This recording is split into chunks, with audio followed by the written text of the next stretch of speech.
Hi friends, இன்றைக்கி நெத்திலி மீன் வறுவல் தான் பண்ண போகிறோம். நெத்திலி மீனோட க்ளீனிங் எப்படின்னு ஒரு வீடியோ தனியாக போடுறேன் நான்.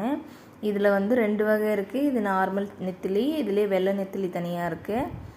நீங்கள் தலையை மட்டும் கிள்ளி போட்டுட்டு அப்புறமேட்டு நீங்கள் கழுவுனிங்கன்னா ஈஸியாக 2-3 டைம் கழுவுனிங்கன்னா இது நார்மலாக மஞ்சத்தூள் உப்பு போட்டு கழுவி எடுத்துடலாம்.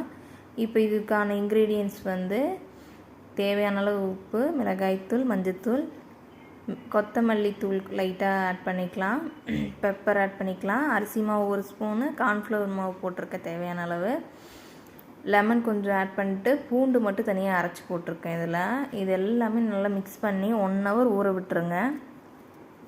அதுக்கப்புறம் நம்ம ஆயிலில் போட்டு ஃப்ரை பண்ணி எடுத்தோம்னா சூப்பரான ஒரு மொறுன்னு நெத்திலி ஃப்ரை ரெடி ஆகிடுச்சு. ட்ரை பண்ணி பாருங்கள். பிடிச்சிருந்தா சப்ஸ்கிரைப் பண்ணுங்கள். புதுசாக பார்க்குறவங்க கண்டிப்பாக சப்ஸ்கிரைப் பண்ணிவிட்டு பாருங்கள். Thank you friends.